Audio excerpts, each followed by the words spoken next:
Bismillahirrahmanirrahim. Assalamualaikum warahmatullahi wabarakatuh. Alhamdulillah Rabbil Alamin. Nahmaduhu wa nasta'inuhu wa nastaghfiruh wa na'udzu billahi min shururi anfusina wa min sayyiati a'malina. May yahdihillahu fala mudilla lahu wa may yudlil fala hadiya lahu.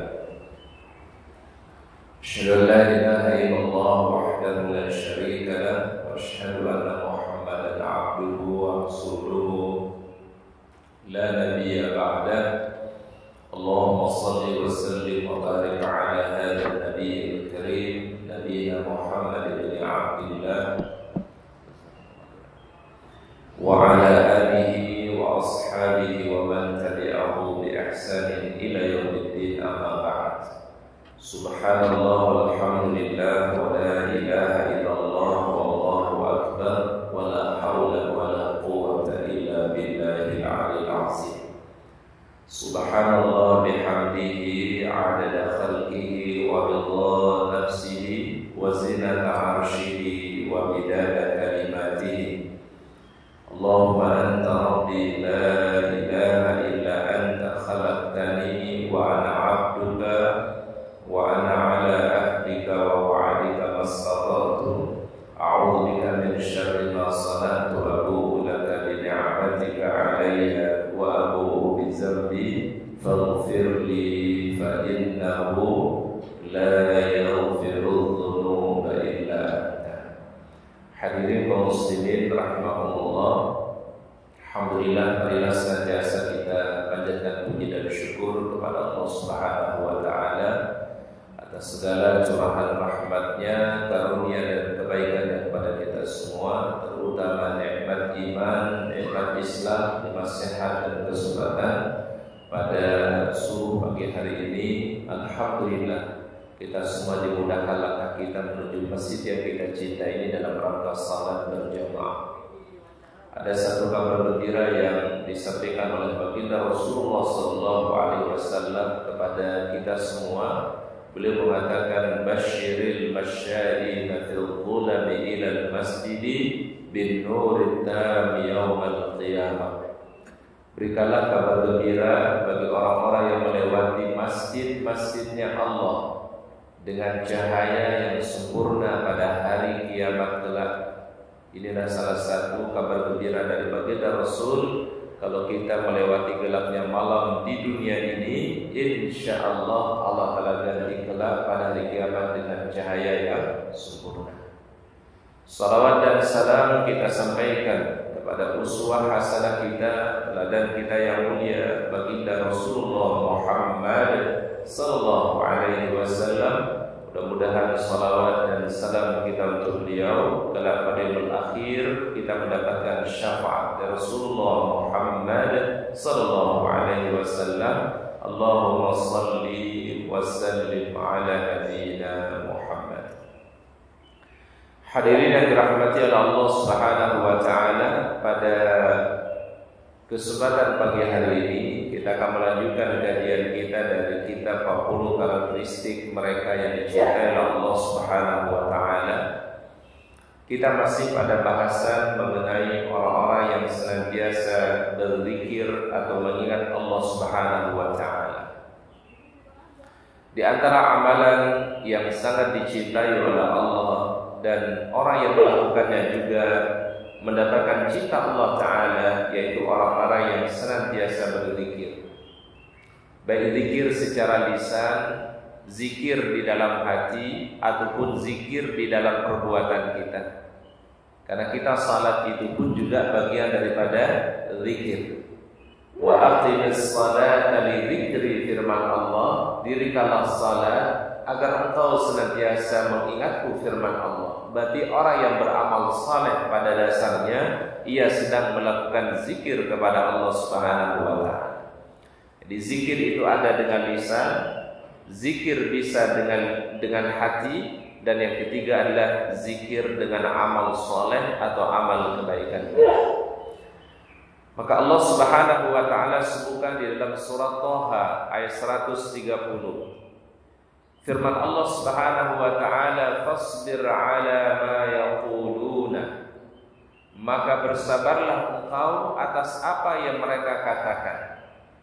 Jadi Allah Subhanahu wa taala mengingatkan kepada baginda Rasulullah SAW, bersabarlah terhadap apa yang mereka katakan kepada engkau wahai Muhammad. Dulu baginda Nabi sallallahu alaihi wasallam ketika beliau berdakwah, di awal-awal dakwah beliau banyak kalimat-kalimat yang dikeluarkan yang disematkan kepada baginda Rasul. Beliau disebut adalah sahirun, tukang sihir. Beliau disebut juga oleh mereka majnun, orang yang gila. Beliau juga digelari oleh mereka yaitu dengan sebutan kahin, seorang dukun. Maka Allah Ta'ala perintahkan kepada baginda Rasul, fasbir ala ma yaqulun. Bersabarlah terhadap ucapan-ucapan mereka, ya. Karena mereka melakukan itu adalah supaya baginda Nabi SAW down di dalam dakwah, ya. Dan itu apa dia dan Pak? Supaya hilang semangatnya, supaya kendor semangatnya untuk menyampaikan Islam. Maka Rasul disebut sebagai kalimat-kalimat yang tadi buruk, ya. Terkadang disebut dengan majnun, terkadang beliau disebut dengan sahir, terkadang beliau disebut dengan kahin. Tujuannya tidak lain adalah untuk melemahkan semangat baginda Rasulullah sallallahu alaihi wasallam. Maka Allah Ta'ala perintahkan fasbir ala ma yaqulun. Bersabarlah terhadap apa yang mereka katakan. Orang selevel baginda Nabi tidak terlepas dari celaan. Orang yang selevel baginda Rasulullah SAW tidak lepas dari penilaian yang buruk. Jadi Nabi saja yang mulia, Nabi saja yang hebat, itu dikatakan dengan kata-kata yang tidak baik, apalagi kita. Maka Allah Ta'ala firmankan, fasbir ala ma yaquluna wasabbih bihamdi rabbika. Maka kuatkanlah hatimu dengan senantiasa bertasbih memuji Rabbmu Allah Subhanahu wa taala. Ternyata salah satu cara untuk menguatkan jiwa, menguatkan hati kita itulah zikrullah. Sedahsyat apapun ujian, seberat apapun cobaan, kalau kita selalu ingat kepada Allah, selalu bertasbih kepada Allah Subhanahu wa taala, itu akan menguatkan jiwa kita. Itu akan mengokohkan hati kita. Jadi kalau orang dikasih ujian, kalau ingin dikuatkan jiwanya, dikuatkan hatinya, perbanyak zikir. Karena kita semua pasti tidak akan lepas dari ujian-ujian yang Allah Subhanahu wa taala berikan. Bisa ujian Allah Ta'ala berikan berupa hilangnya harta yang kita miliki, bisa juga berupa berpisahnya dengan orang yang kita cintai. Mungkin juga kita diuji oleh Allah Ta'ala dengan sakit, dengan cobaan, penderitaan dan seterusnya. Bagaimana cara menguatkannya? Wasabbih bihamdi rabbika. Maka perbanyaklah tasbih kepada Allah Subhanahu wa taala, banyaklah memuji Allah Subhanahu wa taala. Qabla tulu'i syamsi, sebelum terbitnya matahari, wa qabla ghurubiha, dan sebelum terbenamnya matahari. Jadi tasbih yang paling terbaik itu menurut Al-Quran adalah tasbih yang dibaca sebelum terbenam matahari dan tasbih yang dibaca sebelum terbitnya matahari. Ini yang kita sering sebut dengan zikrus sabah, zikrul masa. Zikir pagi hari dan juga zikir apa? Sore hari atau petang. Ya. Dan Imam Nawawi rahimahullahu taala mengatakan zikir pagi yang paling terbaik adalah ba'da subuh sampai terbitnya matahari. Zikir petang yang paling terbaik ba'dal asar, setelah asar sampai terbenamnya matahari. Itu adalah waktu zikir yang paling terbaik. Qabla tulu'is syamsi wa qabla ghurubiha, firman Allah, bertasbihlah kepada Allah, perbanyaklah ucapan subhanallah, memuji Allah Ta'ala, bertasbih kepada Allah sebelum terbitnya matahari dan juga sebelum terbenamnya matahari. Namun kemudian Imam Nawawi mengatakan kalau orang mungkin tidak sempat membacanya, yaitu antara waktu subuh sampai terbit matahari, masih boleh zikir pagi itu di waktu duha. Masih boleh kata beliau, ya, kalau kita tidak sempat. Kalau orang tidak sempat zikir petang setelah salat asar sampai terbenam matahari, masih boleh ada waktu, kata Imam Nawawi, boleh dibaca antara waktu maghrib sampai waktu isya. Ya, Masya Allah, kita diberikan keluasaan, kemudahan, ya. La yukallifullahu nafsan illa usaha. Allah Ta'ala tidak membebani kita semua kecuali hal itu adalah sudah sesuai dengan kemampuan yang kita miliki. Tapi kalau ditanya zikir yang paling terbaik itu kapan? Qabla tulu'is syamsi, sebelum terbitnya matahari, wa qabla ghurubiha, dan sebelum terbenamnya matahari. Ini waktu yang paling afdal, ya. Sehingga di pagi hari ini, ya, habis salat subuh kita berzikir, kita baca Quran, bersalawat, beristighfar dan seterusnya. Itulah yang suatu yang paling terbaik. Apalagi kita bisa tunggu sampai waktu apa namanya? Waktu syuruk. Lalu kita salat sunnah 2 rakaat, ka'ajril haji wal umrah, setara dengan haji, setara dengan umrah, sempurna dan sempurna sabda Rasulullah sallallahu alaihi wasallam. Wa min ana al-laili, dan bertasbihlah kepada Allah Subhanahu wa taala pada waktu-waktu di malam hari. Jadi waktu malam hari itu waktu yang paling baik untuk kita bertasbih kepada Allah Ta'ala, terutama sebelum istirahat. Ketika membaringkan badan kita sebelum kita istirahat, kita dianjurkan oleh Allah Ta'ala, perbanyaklah tasbihmu kepada Allah Subhanahu wa ta'ala. Disunahkan oleh Nabi ketika kita mau istirahat di malam hari, kita baca Subhanallah 33, kita baca Alhamdulillah 33, kita baca Allahu Akbar sebanyak 34 kali. Ini berarti jumlahnya berapa?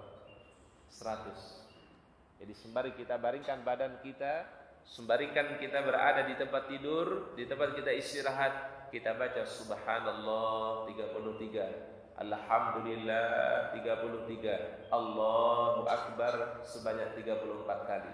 Maka fadilahnya, kata Nabi, Allah Ta'ala ampuni dosa kita dari pagi hari itu sampai masuk waktunya malam hari. Satu hari itu diampuni oleh Allah Subhanahu wa ta'ala. Ada satu riwayat, ada satu kisah dalam hadis sahih tentang fadilah dari apa yang tadi kami sampaikan. Fadilah membaca tasbih sebelum tidur atau sebelum istirahat di malam hari. Ada seorang putri baginda Rasulullah SAW bernama Fatimah Az-Zahra, ya, namanya Fatimah Az-Zahra. Ini adalah merupakan istri dari Sayyidina Ali bin Abi Thalib radhiyallahu anhu, yang merupakan adalah putri baginda Rasulullah sallallahu alaihi wasallam. Satu hari dia mengadu kepada ayahnya, "Wahai ayahku, wahai Rasulullah, tanganku ini setiap hari kapalan." Ya, kapalan itu apa, Pak? Kapalan.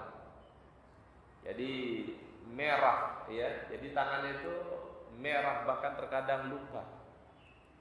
Karena setiap hari membuat bahan untuk gandum, ya. Jadi gandum itu ditumbuk sampai menjadi halus supaya buat adonan roti. Kalau sekarang mah enak, Pak, ya. Ibu-ibu di rumah cukup dipencet itu alat, ya. Sekarang nggak ada orang yang ngulek sambal, Pak, ya. Orang cukup pakai apa, Pak? Blender. Cukup dipencet alatnya itu bisa halus, ya. Di zaman dulu, di zaman Rasulullah SAW, untuk membuat gandum itu membutuhkan waktu yang sangat panjang. Bisa mungkin dari pagi sampai siang baru habis untuk dia tumbuk gandum sampai menjadi halus untuk buat makanan untuk keluarganya. Lalu ia berkata kepada ayahnya, kepada baginda Rasulullah SAW, "Wahai ayahku, tolong siapkan seorang pembantu yang bisa membantuku untuk mengurusi pekerjaan ini, wahai baginda Rasul, wahai ayahku." Ini kata Fatimah Az-Zahra. Maka baginda Rasul mengatakan, "Isbiri ya binti, bersabarlah wahai putriku. Ya, engkau menjalankan apa yang menjadi tugasmu di dalam rumah tangga. Engkau menjadi istri yang baik untuk suamimu. Engkau menjadi istri yang saleha untuk keluargamu. Engkau bersabar untuk menjalankan apa yang menjadi tugasmu. Lalu pada malam harinya engkau ucapkan Subhanallah 33. Pada malam hari itu engkau ucapkan Alhamdulillah 33. Engkau ucapkan Allahu Akbar sebanyak 34 kali, wahai putriku, kata Rasulullah SAW, niscaya Allah Ta'ala ampuni dosa-dosamu dari pagi hari sampai pada malam hari itu, sabda Nabi Sallallahu Alaihi Wasallam. Ini yang biasa dilakukan oleh Nabi SAW di malam hari sebelum beliau istirahat, sebelum beliau tidur. Beliau tidak lupa untuk membaca tasbih sebanyak 33, Alhamdulillah 33, Allahu Akbar sebanyak 34 kali. Wa min ana'il laili, dan bertasbihlah kepada Allah Ta'ala di waktu-waktu malam hari. Fasabbih wa atrafan nahari la'allaka tarda, dan juga bertasbihlah kepada Allah Ta'ala di waktu-waktu siang harimu. Bertasbihlah kepada Allah, perbanyaklah ucapan subhanallah, perbanyaklah ucapan subhanallah wa bihamdihi subhanallahil azim di waktu siang-siang harimu, firman Allah Subhanahu wa taala. Jadi kalau kita simpulkan dari ayat ini para jamaah, ada 4 waktu yang terbaik untuk bertasbih kepada Allah. Pertama adalah sebelum terbitnya matahari. Yang kedua adalah sebelum terbenamnya matahari. Waktu yang ketiga adalah di waktu-waktu malam hari kita, dan yang keempat adalah di waktu-waktu siang kita. Maka yang diperbanyak itu adalah firman Allah, fasabbih bihamdi rabbika, perbanyaklah ucapan apa? Subhanallah. Kita tasbih kepada Allah. Lalu apa makna daripada tasbih itu? Tasbih, kata para ulama salafus saleh, adalah kita mensucikan Allah dari segala hal yang tidak sempurna, dari segala cacat dan aib. Kita sucikan Allah Ta'ala dari itu semua.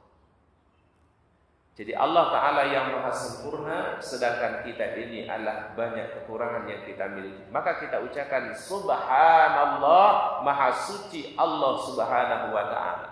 Sama ketika orang-orang mengklaim misalnya bahwasanya Allah Ta'ala punya anak, Allah Ta'ala punya keturunan, maka kita ucapkan subhanallah, maha suci Allah dari apa yang mereka ucapkan. Karena Al-Quran mengatakan lam yalid wa lam yulad wa lam yakul lahu kufuwan ahad. Jadi Allah Ta'ala tidak beranak, tidak melahirkan, dan juga Allah Ta'ala tidak dilahirkan. Maka kalimat itu kita ucapkan apa? Subhanallah, maha suci Allah dari apa-apa yang mereka tuduhkan kepada Allah. Orang-orang Yahudi, mereka mengucapkan di dalam ayat Al-Quran, innallaha faqirun wa nahnu aghniya. Sesungguhnya Allah Ta'ala itu adalah fakir, sedangkan kami, kata orang-orang Yahudi, orang-orang yang kaya. Subhanallah, maha suci Allah dari apa yang mereka ucapkan.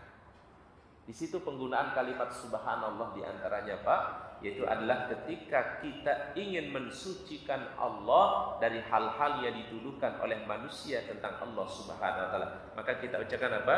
Subhanallah. Ini salah satu penggunaan kalimat tasbih, ya. Ada juga penggunaan yang kedua, tasbih juga bisa ketika kita kagum terhadap ciptaan Allah, kita kagum terhadap kekuasaan Allah, maka kita ucapkan Rabbana ma khalaqta hadza batilan subhanaka faqina azabannar. Jadi kalau kita kagum itu boleh ucapkan subhanallah atau boleh ucapkan masya Allah. Ya. La quwwata illa billah. Tidak ada daya, tidak ada kekuatan kecuali dengan pertolongan Allah. Jadi kalimat subhanallah itu penggunaannya banyak sebenarnya Pak. Ya. Tadi penggunaannya kapan Pak? Pertama digunakan kalimat subhanallah kalau kita ingin mensucikan Allah dari hal-hal yang tidak baik, maka kita ucapkan subhanallah. Atau kita melihat sesuatu yang tidak baik, melihat hal-hal yang mungkin tidak sesuai dengan syariat Allah, kita boleh ucapkan subhanallah. Yang kedua penggunaannya adalah ketika orang kagum dengan tanda-tanda kebesaran Allah, dengan tanda-tanda kekuasaan Allah, maka kita boleh ucapkan subhanallah ma khalaqta hadza batila subhanaka faqina azabannar. Jadi subhana itu penggunaannya banyak. Ya Pak ya? Boleh digunakan tadi yaitu ketika orang itu ingin mensucikan Allah dari hal-hal yang tercela. Atau yang kedua, subhanallah bisa digunakan kalau melihat hal-hal yang tidak pantas, yang tidak baik. Atau yang ketiga, penggunaan subhanallah itu adalah ketika kita kagum melihat kebesaran tanda kekuasaan Allah, maka kita boleh ucapkan Rabbana ma khalaqta hadza batilan subhanaka faqina azabannar. Jadi penggunaannya subhana itu banyak sekali. Baik, kalau ada orang yang meninggal dunia, kita ucapkan apa Pak? Inna lillahi wa inna ilaihi raji'un. Itu disebut dengan istirja. Kalau kita merasa tidak mampu, kita merasa tidak kuat, yang memiliki kekuatan itu hanya Allah Subhanahu wa taala, maka kita ucapkan hauqala. Apa hauqala? La haula wala quwwata illa billah. Kalau kita melihat sesuatu yang bagus, sesuatu yang baik, maka kita ucapkan masya Allah.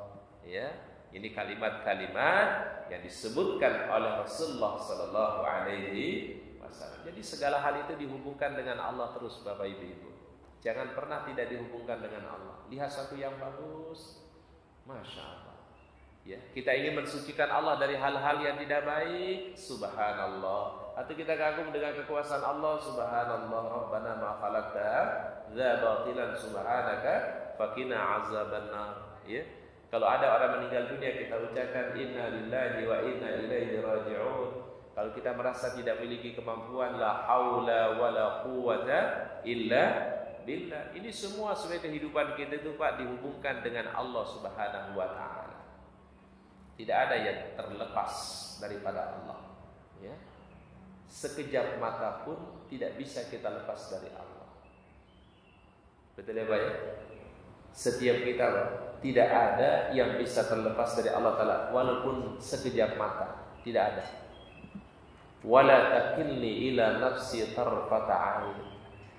Ya Allah, jangan Engkau berikan sesuatu kepadaku yang kami tidak mampu untuk lakukan, dan Engkau jangan tinggalkan kami ya Allah walaupun hanya sekejap pandangan mata. Artinya manusia sehebat apapun selalu butuh Allah. Ya. Jangan sampai ada orang punya pikiran dia hanya butuh Allah Ta'ala di waktu susah. Ya. Kalau waktu lagi senang, waktu lagi bahagia seakan-akan tidak butuh. Ya. Nah, ketika cara berpikirnya benar, ketika konsep berpikirnya benar, maka cara bermuamalahnya pun juga jadi benar. Cara ibadahnya juga jadi benar. Kalau orang punya pikiran bahwa saya butuh kepada Allah Ta'ala dalam setiap keadaan, dalam keadaan lapang, dalam keadaan susah, maka dalam setiap keadaannya tidak lepas daripada Allah Subhanahu wa taala. Lisannya akan selalu menyebut Allah. Tapi kalau orang punya pikiran bahwa dia butuh kepada Allah Ta'ala hanya di waktu susah saja, hanya di waktu sempit saja, maka cenderung biasa ketika diberikan nikmat dia lupa kepada Allah Subhanahu wa taala. Ya. Jadi karena nikmat itu bisa melupakan kita, Pak. Ya. Nikmat bisa melupakan manusia. Maka yang paling berat itu Bapak Ibu bukan ujian sakit, bukan ujian penderitaan, bukan ujian musibah, bukan ujian bala kata para sahabat. Yang paling berat ujian itu adalah fis-sarra, ketika orang itu dikasih kesenangan oleh Allah, dikasih nikmat oleh Allah, ada dia lupa kepada Allah Subhanahu wa taala. Nikmat seringkali membuat kita lupa dari Allah. Ya. Kalau kita dalam keadaan lapang, terkadang kita doanya biasa-biasa saja. Singkat-singkat saja doa. Bahkan terkadang lupa kita berdoa. Tapi begitu kita dikasih ujian, dikasih cobaan yang begitu berat, di situ terkadang kita banyak doa kita. Al-Quran menyebutnya fadhu du'ain arid. Doanya panjang banget. Jadi Al-Quran itu sudah menyebutkan kepada kita, Pak, manusia itu kalau dikasih kesenangan, doanya singkat-singkat. bahkan terkadang lupa berdoa.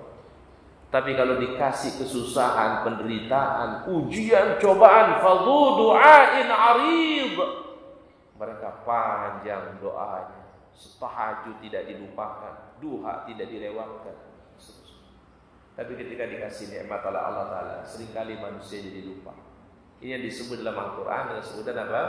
Alhaakumut takatsur hatta zurtumul maqabir kalla sawfa ta'lamun thumma kalla sawfa ta'lamun kalla law ta'lamuna ilmal yaqin latarawunnal jahim thumma latarawunnaha 'ainal yaqin. Di ujung ayatnya apa bunyi, Pak?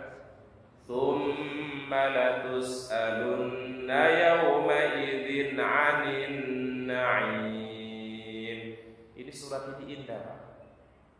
Diingatkan kita di awal suratnya, alhaakumut takatsur. Seringkali kesenangan dunia, nikmat dunia melupakan manusia dari Allah. Al-Quran ceritakan Qarun. Qarun itu orang soleh. Awalnya dia orang yang soleh, namanya si Qarun. Ya, kita nyebutnya Karun. Ya Pak ya. Al-Quran menyebutnya apa? Qarun. Dia orang soleh, hidup di masa Nabi Musa alaihissalam, dikasih dia kemuliaan, kesolehan yang luar biasa. Pada satu ketika dia datang kepada Nabi Musa alaihissalam, wahai Nabi Musa, tolong doakan aku diberikan kekayaan. Diingatkan oleh Nabi Musa alaihissalam, wahai Qarun, ini nikmat ketika Allah telah kasih kepada anda. Kalau anda tidak bersyukur kepada Allah, kalau anda tidak gunakan nikmat itu kepada Allah Ta'ala dengan baik, maka nikmat bisa saja melupakan anda dari Allah. Tapi kata Qarun dengan bedanya, udah doain aja deh Nabi Musa, dikasih nikmat sama Allah. Akhirnya Allah Ta'ala ijabah tuh doanya Nabi Musa alaihissalam, dikasihlah harta yang Qarun.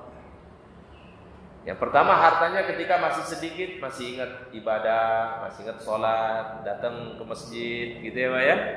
Kalau dia Jumatan datang hari Jumat, kalau Idul Fitri, Idul Adha datang Pak ya. Tapi begitu bertambah kekayaannya, bertambah hartanya, maka yang tadinya rajin sholat jadi sering menunda-nunda waktu sholat. Semakin tambah harta yang Allah Ta'ala kasih, kaya yang Allah Ta'ala kasih, maka yang terjadi adalah lama-lama Qarun meninggalkan salat secara total. Orang soleh. Tapi ketika diuji dengan kesenangan, diuji dengan kelapangan oleh Allah Ta'ala, dia lupa. Ini disebut dengan alhaakumut takatsur hatta zurtumul maqabir, sampai kalian masuk ke alam kubur, firman Allah. Keinginan manusia kepada dunia ini tidak akan pernah putus. Kalau orang punya satu ladang berupa emas, kata Nabi, latamanna saniyah, dia ingin dua ladang. Sudah punya dua ladang, latamanna salisah, dia ingin minta ladang yang ketiga. Sudah punya sekian, ingin terus dan ingin terus dan ingin terus. Sabda Nabi SAW. Sampai kapan? Hatta zurtumul maqabir. Apa maksudnya kira-kira Pak? Hatta zurtumul maqabir, sampai orang itu masuk ke alam kubur. Ketika tanah sudah menutupi mulutnya, disitulah manusia sudah tidak punya keinginan lagi. Hatta zurtumul maqabir. Diingatkan kita di surat ini dengan nikmat begitu bisa membuat manusia lupa dari Allah. Maka di akhir suratnya Allah Ta'ala firmankan, thumma latus'alunna yawma izin. Nikmat yang Allah telah kasih ini Allah Ta'ala akan minta pertanggungjawabannya dari kita. Tsumma latus'alunna yawma idzin 'anil na'im. Maka berbahagia Bapak Ibu, orang dikasih harta, dikasih nikmat, dan ia menjadi orang yang saleh. Karena harta yang baik itu Pak akan bagus kalau dipegang sama orang yang baik. Harta itu menjadi bagus apabila yang memegangnya juga orang yang amanah. Zaman Nabi ada Abu Bakar Siddiq, orang kaya, hebat, dan digunakan hartanya untuk menolong agama Allah. Ada sahabat Utsman bin Affan, dia sahabat yang paling pertama membeli sumur di kota Madinah namanya Bi'rul Raumah dan diwakafkan sumur itu untuk kaum muslimin. Hartanya barokah, hartanya bermanfaat karena digunakan untuk ketaatan kepada Allah Ta'ala. Kemudian sahabat Abdurrahman bin Auf juga demikian. Harta yang Allah Ta'ala kasih, dia gunakan, dia manfaatkan untuk kebaikan. Ini kalau yang disebut dengan harta yang baik akan menjadi mulia apabila juga dipegang oleh orang yang baik. Ya harta itu kan sebenarnya sama sebenarnya Pak. Tergantung apanya Pak?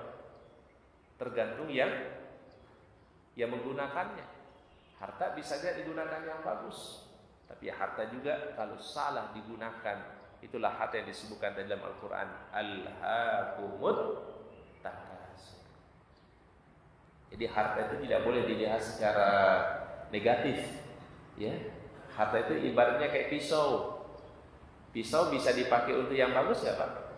Bisa. Ya. Orang kalau mau sembelih hewan kurban pakai apa Pak? Pakai apa Pak? Pakai pisau. Ya. Sembelih hewan kurban pakai pisau. Ibu-ibu, ya, mau masak di dapur, ya, mau iris bawang, mau iris apa? Pakai apa? Pakai pisau. Itu kalau penggunaannya bagus. Tapi juga pisau bisa saja salah penggunaannya. Ya, salah dia gunakan, salah dia tempatkan. Maka demikian juga harta, kata para ulama. Harta bisa menjadi baik, tapi juga harta bisa menjadi tidak baik bagi kita. Maka setiap pagi hari tadi diingatkan oleh MC, oleh Pak Jarif, Allahumma inni as'aluka ilman nafi'an wa rizqan thayyiban wa amalan mutaqabbalan. Beliau selalu ingatkan kita, Masya Allah, satu zikir pagi hari. Ya, kalau bisa para jamaah setiap pagi itu jangan lupa untuk baca zikir pagi. Ya, Insya Allah banyak fadilah-fadilah yang kita akan dapatkan kalau kita selalu membaca zikir di pagi hari. Minimal kita niatkan, ya Allah kami zikir pagi hari ini semata-mata mengharap ridha-Mu, dan mudah-mudahan kami mengawali hari ini dengan penuh kebaikan. Apalagi doanya tadi luar biasa.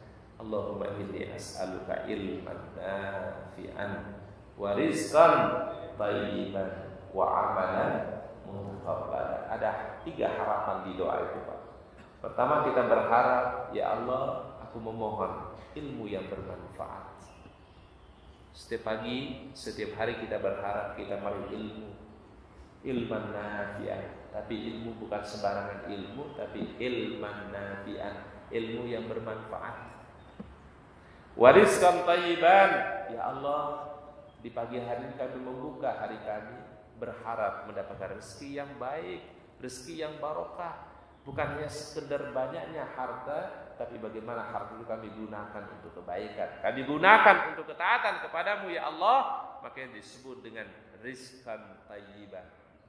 Yang ketiga, wa amalan mutaqabbalah, harapan kami ya Allah, semua amal ibadah kami, puasa kami, ibadah Ramadan kami, baca Al-Quran kami, zikir kami, doa-doa kami, harapan kami, hajat kami ya Allah, terimalah sebagai amal yang terbaik. Wa amalan mutaqabbala. Itu kalau boleh Ustaz katakan Pak, doa yang tadi dibaca itu Pak, harapan-harapan terbaik di pagi hari sebelum kita memulai aktivitas kita. Jadi kalau direnungkan sebenarnya Pak, zikir pagi itu banyak inspirasinya, banyak ilmu yang kita bisa dapatkan. Ya. Baik, kemudian dalam satu riwayat diceritakan dalam hadis sahih riwayat Imam Muslim dan At-Tirmidzi dari Mus'ab bin Sa'ad, bapakku telah menceritakan kepadaku. Jadi dia menceritakan bahwasanya ayahnya pernah meriwayatkan sebuah hadis dari Rasulullah SAW. Kunna inda Rasulillah sallallahu alaihi wasallam. Kami satu ketika bersama baginda Rasulullah sallallahu alaihi wasallam. Faqala, lalu baginda Nabi bersabda, ayajizu ahadukum ayyaksiba kulla yaumin alfa hasanatin? Apakah salah seorang di antara kalian tidak mampu untuk mendapatkan kebaikan 1000 kebaikan setiap harinya? Jadi Rasul tanya ini Bapak Ibu, ya, apakah kita semua tidak mampu untuk mendapatkan setiap harinya ada pahala sebanyak 1000 kebaikan, kata Nabi sallallahu alaihi wasallam. Ini Rasul bertanya kepada para sahabat. Fasalahu sa'ilun min julasaihi, lalu salah seorang di antara yang duduk di dekat Rasulullah SAW bertanya, kaifa yaksibu ahaduna alfa hasanatin ya Rasulullah, bagaimana cara kami bisa mendapatkan setiap harinya 1000 kebaikan wahai baginda Nabi? Gimana caranya ya Rasul supaya mendapatkan 1000 kebaikan setiap harinya? Ini bertanya sahabat. Qala, maka Rasul menjawab, yusabbihu mi'ata tasbihatin, bertasbihlah kepada Allah sebanyak 100 kali setiap harinya.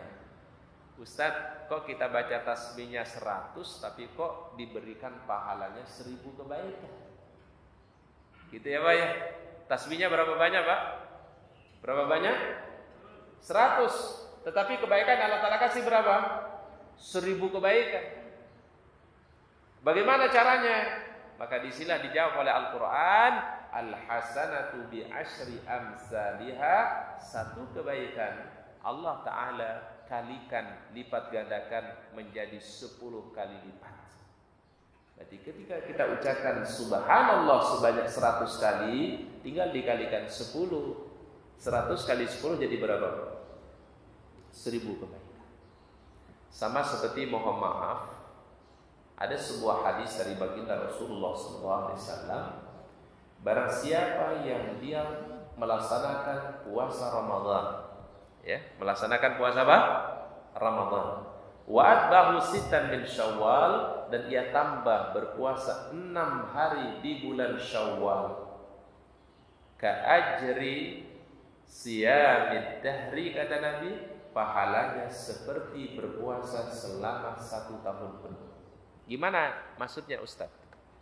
Puasa Ramadan 1 bulan, tambah berapa hari Pak? Tambah 6 hari di bulan Syawal. Maka kata para ulama, puasa kita selama 1 Ramadan, selama 30 hari, tinggal dikalikan 10. Berarti seakan-akan orang yang berpuasa Ramadan itu sudah berpuasa berapa bulan Pak? 10 bulan. Karena dikalikan 10. Baik, kemudian tambah 6 hari di bulan Syawal. Berarti 6 hari itu hitungannya berarti berapa hari Pak? 60 hari. Berarti itu berarti 2 bulan. 10 bulan ditambah 2 bulan, ka'ajri siyamid dahri, kata Nabi, itulah setara pahalanya seperti berpuasa selama 1 tahun penuh full. Sehingga umat Nabi Muhammad SAW ini tidak diperintahkan puasa sepanjang tahun, tapi ada amalan yang pahalanya seperti puasa sepanjang tahun Pak. Boleh nggak kita puasa setiap hari Pak? Selama 1 tahun boleh nggak Pak? Boleh nggak Pak? Nggak boleh. Dilarang oleh Nabi SAW, namanya siyamud dahri, siyamud dahr, nggak boleh. Ya. Tetapi Allah Ta'ala kasih melalui sunnah Rasulullah SAW ada amalan yang kalau kita lakukan pahalanya seperti berpuasa setahun penuh. Bagaimana cara yang pertama? Cara yang pertama kata Nabi, berpuasalah Ramadan tambah 6 hari di bulan Syawal. Cara yang kedua bagaimana Ustaz? Cara yang kedua adalah berpuasa ayyamul bid setiap bulan. Setiap orang yang berpuasa ayyamul bid tanggal 13, 14, 15, setiap bulannya dia berpuasa, kalau dia lakukan selama 12 bulan, maka berarti dia sudah berpuasa selama 1 tahun penuh. Karena kita puasa 3 hari ayyamul bid itu sama dengan berapa hari? Bapak Ibu, kita puasa ayyamul bid 3 hari, 13, 14, 15, itu sudah berpuasa berapa hari itu Pak? 30 hari. Kalau dia full lakukan siam ayyamul bid setiap bulannya, maka berarti orang itu sudah berpuasa selama 1 tahun penuh juga kata Nabi SAW. Inilah Masya Allah umat Nabi SAW Pak, tidak dibebankan lebih berat dibandingkan umat-umat terdahulu. Makanya ketika ada sahabat mau puasa setiap hari dilarang sama Nabi Pak. Gak kebayang ya Pak ya, kalau ada orang puasa setiap hari Pak, insya Allah dijamin itu turun berat badannya Pak. Ya Pak ya. Jadi kalau mau diet gitu, puasa setiap hari. Tapi dilarang sama Nabi SAW. Karena kenapa? Itu sudah di luar daripada batas kemampuan kita. Mungkin nanti setahun dia amalkan Pak, insya Allah tahun depan tinggal tulangnya saja Pak. Berarti Islam tidak mengajarkan kita melebihi daripada kemampuan kita Pak. Ustadz, kalau saya mampu bagaimana? Di sini bukan terukur syariat itu sesuai dengan kemampuan personal enggak. Dilihat, Allah Ta'ala lihat secara umum kita Pak. Dulu ada sahabat pernah praktekkan ini Pak, tapi dilarang sama Nabi SAW, namanya Abdullah bin Amr bin As. Pernah dia berpuasa selama 1 tahun penuh tanpa putus. Begitu ketemu sama Nabi nggak dikenal. Si fulan siapa anda? Nggak dikenal ya mana Nabi. Karena dulu badannya seger buger, ketemu sama Nabi tinggal tulangnya doang. Namanya Abdullah bin Amr bin As radhiyallahu anhu. Ditanya oleh Nabi, apa yang kau lakukan ya Rasul? Hampir setahun kita tidak ketemu. Saya ini dawamkan namanya puasa setiap hari. Puasa wisol, puasa dahar. Ya. Setiap malam baca Quran, setiap malam qiyamul lail, bahkan khatam Al-Quran diupayakan setiap hari dia khatamkan Al-Quran. Ini luar biasa tekunnya, tapi dilarang sama Nabi. Apa kata beliau? Kalau engkau rajin puasa, wahai Abdullah bin Amr bin As, sebaik-baik puasa. Inilah sebab turunnya hadis tentang puasa Daud itu Pak. Sebaik-baik puasa adalah puasanya Nabi Daud. Bagaimana puasanya Nabi Daud? Yasumu yauman, yuftir yauman, yasumu yauman, yuftir yauman. Sehari dia berpuasa, sehari dia libur. Sehari dia puasa, sehari dia libur. Apa maksudnya Pak? Supaya orang jangan puasa setiap hari. Karena itu amalan sunnah, bukan amalan wajib. La yukallifullahu nafsan illa wus'aha. Jadi menjalankan agama itu pun juga ada aturannya Pak. Tidak cukup dengan modal semangat, tidak cukup dengan modal hamasa. Ya, ternyata ada aturannya Pak. Orang berpuasa ada aturannya, baca Quran ada aturannya, sholat malam pun juga ada aturannya. Maka Rasul katakan, aku ini sholat malam tapi aku istirahat dulu, kata Nabi SAW. Aku ini berpuasa tapi saya kasih jeda satu puasa dengan puasa yang lainnya. Padahal Nabi orang yang paling bertakwa kepada Allah, Nabi orang yang paling takut kepada Allah Ta'ala, tapi beliau ketika beribadah pun juga tidak melakukan ibadah yang melebihi daripada kemampuan yang dimiliki oleh rata-ratanya manusia. Itulah Rasulullah Sallallahu Alaihi Wasallam. Jadi untuk mendapatkan puasa yang nilainya seperti berpuasa 1 tahun itu ada 2 caranya Pak. Pertama adalah puasa Ramadan tambah puasa 6 hari di bulan Syawal. Cara yang kedua adalah lakukan puasa Ayyamul Bid setiap bulan. Ya, kita niatkan juga sekalian puasa itu adalah untuk kesehatan. Orang-orang yang berpuasa insya Allah sehat Bapak Ibu. Rupanya pencernaan kita ini Pak membutuhkan istirahat. Ya, ibaratnya Pak kalau mesin itu dipakai setiap hari, gak ada istirahatnya, gak ada berhentinya, apa yang terjadi Pak? Apa yang terjadi kira-kira Pak? Mesin dipakai setiap saat Pak, gak ada istirahatnya. Apa yang terjadi Pak? Itu bisa turun mesin Pak, bisa rusak itu. Nah, Islam memberikan tawaran, itu adalah puasalah minimal 3 hari setiap bulan. Mungkin kalau kita tidak mampu puasa hari Senin, hari Kamis, ambil 3 hari setiap di pertengahan bulan. Diniatkan ya Allah, kami berpuasa untuk mendapat ridha-Mu dan mudah-mudahan Engkau berikan kesehatan kepada kami. Itu orang yang berpuasa itu sehat Pak. Ya. Dan itu penelitiannya Pak sekarang di dunia barat itu diliti Pak. Ya, sehingga orang yang berpuasa itu sekarang itu Pak bukan hanya umat Islam yang menjalankan puasa, orang dari Islam pun juga mereka berpuasa, tapi motivasinya beda. Kalau kita motivasinya adalah ibadah kepada Allah Ta'ala, tapi kalau mereka motivasinya hanya sekedar sehat doang. Karena ditahui Pak, tidak ada cara sehat yang paling mudah, paling efektif itu kecuali ketika orang menjaga pola makannya, yaitu dengan cara apa tadi Pak? Berpuasa minimal nih Pak 3 hari setiap bulan. Insya Allah kita mendapatkan pahala daripada puasa itu, dan juga insya Allah Allah Ta'ala akan memberikan kesehatan, menjaga sehat badan kita. Ini satu mukjizat daripada syariat Rasulullah Sallallahu Alaihi Wasallam. Baik, kemudian berikutnya adalah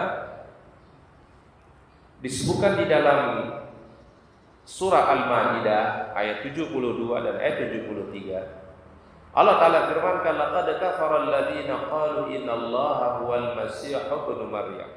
Sungguh telah kafirlah orang yang telah berkata sesungguhnya Allah ialah Al-Masih putra Maryam. Jadi ada orang yang mengklaim Al-Masih itu adalah Tuhan. Itu sudah ingkar kepada Allah Subhanahu wa taala. Wa qala Al-Masih, dan berkatalah Al-Masih yaitu Nabi Isa alaihissalam berkata, ya Bani Israel, wahai Bani Israel, u'budullaha rabbi wa rabbakum. Sembahlah Allah Ta'ala Rabb kalian dan juga Rabbku. Berarti Nabi Isa alaihissalam tidak pernah mengklaim dirinya sebagai apa, Bapak? Sebagai Tuhan. Gak ada satu ayat pun baik di dalam Al-Quran ataupun dalam kitab Injil yang Allah Ta'ala turunkan bahwa Isa itulah Tuhan atau anak Tuhan. Gak ada, Pak. Cari ayatnya, gak ada. Itu baru terjadi, Pak, setelah terjadi perkumpulan Paulus ya, menetapkan Isa sebagai anak Tuhan. Sebelumnya belum ada. Ya. Trinitas itu belum dikenal. Ya. Dulu Bani Israel itu mereka mengklaim Allah Ta'ala sebagai Rabb dan Isa sebagai hanya seorang Nabi dan Rasul. Ya. Makanya Nabi Isa mengatakan apa? U'budullaha rabbi wa rabbakum. Sembahlah Rabb kalian dan Rabb aku, kata Isa alaihissalam. Innahu may yusyrik billah, barang siapa yang melakukan kesyirikan kepada Allah, menjadikan tandingan untuk Allah Ta'ala, faqad haramallahu alaihil jannah. Kata Nabi Isa alaihissalam, diharamkan baginya untuk meraih surganya Allah karena dia melakukan kesyirikan, menduakan Allah Subhanahu wa taala. Jadi Isa apakah mengklaim dia sebagai Tuhan? Tidak. Islam apakah Isa mengklaim dia sebagai anak Tuhan? Tidak. Tidak ada satu ayat pun baik di dalam Al-Quran maupun Injil tentang Isa sebagai Tuhan ataupun anak Tuhan. Wa ma'wahun nar, dan tempat kembalinya adalah api neraka. Wa ma lizalimina min ansar, dan tidak ada pertolongan bagi orang-orang yang selalu berbuat kezaliman. Laqad kafara alladziina qalu innallaha salisu salasa. Sesungguhnya telah kafir juga orang-orang mengatakan sesungguhnya Allah telah terdiri dari 3 unsur. Namanya salisu salasa, trinitas. Apa trinitas itu? Adalah ada Tuhan Bapa, ada Tuhan Ruhul Kudus, dan ada Tuhan Isa alaihissalam. Ini disebut dengan apa? Trinitas. Al-Quran mengatakan laqad kafara alladziina qalu innallaha salisu salasa. Allah Ta'ala itu terdiri dari 3 unsur. Padahal Allah Ta'ala dalam ayat Al-Quran apa? Lam yalid wa lam yulad wa lam yakul lahu kufuwan. Wa ma min ilahin illa ilahun wahid. Tidak ada yang disembah itu kecuali hanya satu ilah, kecuali hanya Allah Subhanahu wa taala. Itulah aqidatul Islam, akidahnya orang Islam. Pakai kata Islam itu, Pak, bukan hanya berlaku kepada umat Nabi. Betul ya, Pak ya? Umatnya Nabi Musa dulu disebut apa? Muslimin. Umatnya Nabi Ibrahim disebut apa? Muslimin. Umatnya Nabi Isa AS yang beriman dan bertauhid kepada disebut apa? Muslimin. Berarti kata Muslim, kata Islam itu merujuk kepada tauhidullah, mentauhidkan Allah. Nah, cuma karena ajaran-ajaran yang lain itu sudah diselewengkan dari kebenaran, sudah diselewengkan daripada yang sebenarnya, maka yang diberikan gelar Islam atau Muslim itu adalah sekarang tertuju hanya kepada umat Rasulullah Muhammad sallallahu alaihi wasallam. Kenapa? Karena mereka lah yang menjaga keimanan tauhid kepada Allah Ta'ala. Wa ma min ilahin illa ilahun wahid. Allah Ta'ala itu adalah yang Esa Al-Ahad. Wa illam yantahu amma yaqulun. Kalau mereka tidak berhenti dari apa yang mereka katakan, la yamassannal ladzina kafaru minhum adzabun alim. Pasti akan Allah Ta'ala siapkan bagi mereka siksaan yang begitu berat. Maka tidak ada yang paling mulia kecuali orang-orang yang menjaga tauhid. Tidak ada yang paling mulia kecuali orang-orang yang menjaga akidahnya.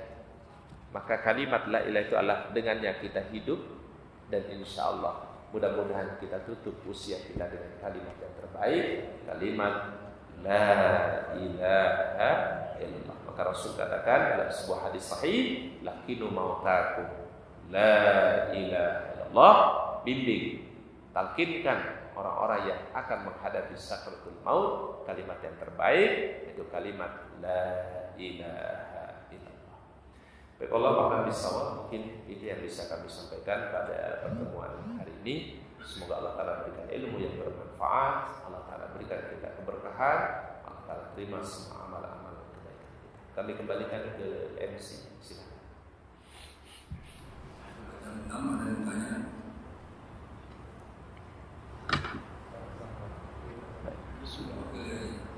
Wakil dari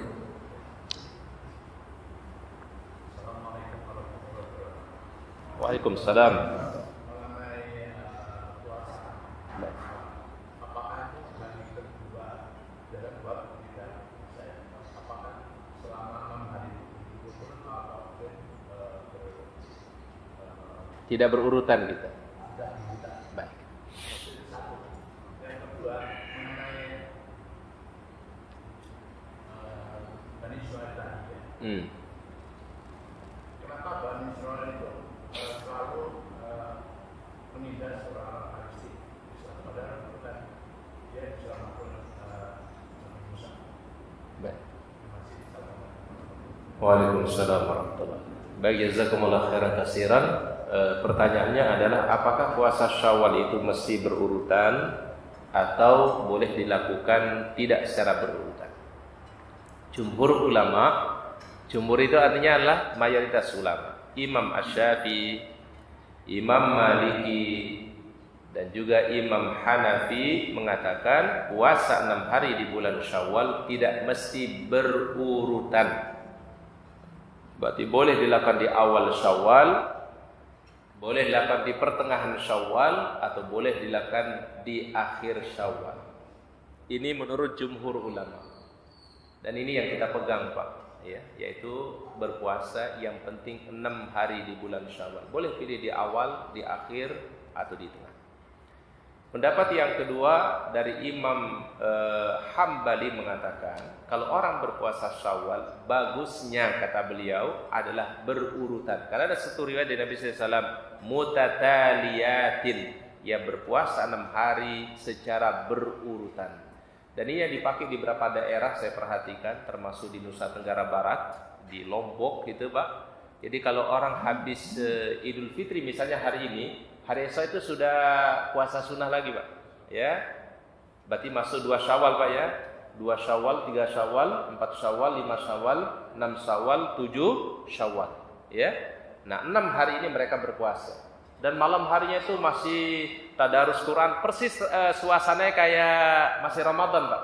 Tadarus, baca Quran, Masya Allah, ya. Kemudian pada hari berikutnya sebagai rasa syukurnya, rasa syukur kepada Allah Ta'ala, mereka buat makanan, membuat jamuan, ya, sebagai rasa syukur kepada Allah Subhanahu Wa Ta'ala. Ini mungkin mengambil pendapat dari Imam Hambali yang mengatakan puasa Syawal itu dilakukan secara apa? Berurutan. Namanya mutataliyatin. Kita hormati kalau ada orang yang melakukan hal ini, karena ini adalah khilafiyah, ya, suatu perbedaan para ulama. Yang mau melakukannya secara tidak teratur boleh, atau mau melakukan secara berurutan juga boleh, ya. Silakan sesuai dengan kemampuan kita masing-masing. Nah, kalau di kita biasanya kalau awal-awal Syawal itu biasanya sibuk, ya, sibuk bertamu biasanya, Pak, ya. Oh, dan jamuan di kita biasanya pindah dari satu majelis makan ke majelis makan berikutnya, ya. Halal bihalal, satu halal bihalal, besok pindah lagi halal bihalal. Nah, ini biasa awal-awal Syawal. Nah, sehingga para jamaah kalau bisa jangan dilewatkan nih puasa Syawal, ya. Hukumnya memang sunnah, tetapi insyaallah memiliki pahala yang besar. Baik, yang kedua, Ustaz, Bani Israil itu kan dimuliakan oleh Allah, ya. Kalau kita baca, ya, karena mereka diutus para nabi, diutus para rasul, paling banyak itu Bani Israil. Tapi kenapa Bani Israil sekarang itu, atau Israel sekarang itu kok menindas orang Palestina atau kaum muslimin lah bahasanya? Perlu kita bedakan, Pak, antara Yahudi dengan Zionisme Yahudi. Itu beda, Pak. Yang menindas kaum muslimin sekarang itu adalah salah satu pergerakan politik dunia namanya Zionisme. Tidak semua orang Yahudi sepaham dengan mereka. Orang Yahudi dan orang Palestina sebenarnya mereka hidup berdampingan di sana, Pak. Kita kalau ke Al-Aqsa sana, ke Palestina, Pak, di sini masjid, di sini ada sinagog, di sini ada gereja. Dan mereka hidup berdampingan, mereka hidup damai. Tidak ada yang saling Pak? Saling menyakiti satu dengan yang lain. Dan ini sudah terjadi dari masa Umar bin Khattab terdahulu ketika dia menaklukkan Pak? Menaklukkan Palestina. Bahkan Umar bin Khattab ketika menaklukkan Palestina, ya, apa kata beliau? Kata Umar bin Khattab, wahai ahlul kitab, al-yahud wan nasara, beribadah kalian sesuai dengan agama kalian. Lakum dinukum. Jadi sebenarnya di Palestina sana damai-damai saja sama Yahudi. Ya. Nah, cuma ya selalu melakukan tindakan kejahatan kepada kaum muslimin, namanya Zionisme Yahudi. Satu sekte Yahudi, pergerakan politik Yahudi, dimanapun mereka memang selalu menindas kaum muslimin. Bahkan tindakan mereka banyak yang diprotes sama orang Yahudi sendiri. Betul nggak, Pak? Dan Yahudi ini memang satu agama yang tidak pakai penyebaran, Pak. Satu-satunya agama yang tidak pakai penyebaran itu Yahudi. Orang itu bisa jadi Yahudi karena memang keturunan. Nggak ada cerita Yahudi itu sebarkan agama Yahudi, nggak ada. Kita cari di dunia ini nggak ada penyebarannya. Sehingga Yahudi itu komunitasnya nggak pernah berkembang. Ya segitu-gitunya aja, Pak. Berbeda dengan Islam, berbeda dengan Nasrani. Kalau agama Islam, agama Nasrani dikenal dengan agama misi, maka dia sebarkan, dia dakwahkan. Ya, kita nggak pernah dengar, Pak, ya satu tempat kemudian tadinya Muslim jadi Yahudi itu nggak ada. Karena mereka nggak pernah menyebarkan agama mereka, ya. Baik, jadi sebenarnya yang berbahaya itu adalah Zionisme, bukan Yahudi. Ada namanya Zionisme. Itu yang mohon maaf didatangkan dari berapa negara, dari Eropa, dari Afrika. Mereka kalau kita lihat tentara-tentara Israel itu, Pak, wajah-wajah mereka bukan wajah-wajah Arab. Ya, Pak, ya. Wajah-wajah yang berdekatan apa, Pak? Eropa. Karena kan didatangkan dari Jerman, didatangkan dari negara-negara ini, ya. Dan mereka punya sekte berbeda-beda itu, Pak. Zionisme itu banyak sekali sektenya, Pak. Ya, dari keturunan ini, dari keturunan ini dan seterusnya. Tapi secara umum adalah umat Islam dan orang Islam hidup di sana itu sebenarnya damai-damai saja. Ya, saling menghormati peribadatan mereka, tidak pernah saling menyakiti. Cuma ketika mereka membentuk satu gerakan namanya Zionisme, ya terjadi benturan-benturan itu, Pak. Ya. Ya kayak kemarin lagi orang sholat Ramadan ditembakin, dibunuhin dan seterusnya. Itu kerja Zionisme Yahudi. Dan Yahudi di luar mereka itu banyak protes terhadap perilaku mereka. Tapi karena mereka yang memegang kekuasaan, mereka yang memegang kendali di pemerintahan mereka, maka mereka tidak bisa berbuat apa-apa Yahudi yang lain. Yang protes banyak. Bahkan tokoh-tokoh mereka pun juga banyak protes, ya. Karena mereka sebenarnya sadar, Pak, kemenangan di akhir zaman itu adalah kemenangan umat Islam. Mereka sadar betul itu, Pak, ya. Cuma itulah yang namanya kalau sudah masuk ranahnya kepentingan, ranahnya politik, agama pun juga bisa menjadi Pak, diabaikan, ya. Wallahu a'lam bishawab. Baik, wallahu a'lam bishawab, karena sudah lewat jam 6 dan mungkin nanti kita salat sunnah. Mungkin itu yang bisa kami sampaikan. Semoga Allah Ta'ala berikan kita ilmu yang bermanfaat, Allah Ta'ala berikan kita barakah. Kita akhiri dengan kafatul majlis. Subhanallah wa bihamdika, asyhadu an la ilaha illa anta, astaghfiruka wa atubu ilaik. Assalamualaikum warahmatullahi wabarakatuh.